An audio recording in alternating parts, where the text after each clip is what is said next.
ஒரு கட்சிக்காரங்க ஏன் வெளியேறணும்? என்னைக்கு நேரத்தில் இல்ல. அவர் 10 ஆண்டு காலத்துக்கு மேல இருக்காரு இந்த கட்சியில. ஏன் வெளியேறணும்? அதிமுகல அடிப்படையிலேயே பாத்தீங்கன்னா கட்சிக்குள்ள ஒரு உள் முரண்பாடு இருக்குது. கட்சிக்குள்ளேயே கொள்கை தொடர்பாக, கூட்டணி தொடர்பாக, செயல்பாடு தொடர்பாக. அது பலவீனப்பட்டு நிக்குது.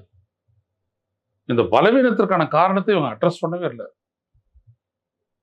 அதனால தான் நான் உதாரணமா காட்டி பேசுறேன். எடப்பாடி போற இடத்துல நிறைய கூட்டம் வருது. அந்த கதையெல்லாம் வச்சுக்கோங்க. தேர்தல் அப்ப பாத்துக்கலாம். நான் என்ன கேட்கிறேன்னா, உங்க கட்சி இன்னைக்கு எப்படி இருக்குது? பலமா இருக்குதா, பலவீனப்பட்டு இருக்குதா?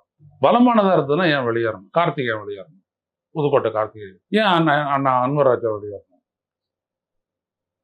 இன்னும் நிறைய பேர் வெளியேற போறாங்கன்றாங்க. அதெல்லாம் வேற கதை. நான் வெளியேறவங்களை மட்டும் சொல்றேன். ஏன் மைதிரையன் வெளியேறணும்? அப்போ உங்களுடைய தலைமை அப்படின்றது பலவீனப்பட்டு நிக்குது. திக்கு தெரியாமல், திசை தெரியாமல் தள்ளாடிக்கிட்டு இருக்குதுன்னு அர்த்தம். அட்ரஸ் பண்ணணும், கூப்பிட்டு பேசணும். என்ன பிரச்சனை உனக்கு? எதுக்கு போற? என்ன நம்ம கட்சியில இல்ல, நம்ம என்ன சாதிக்க போறது இல்லையா?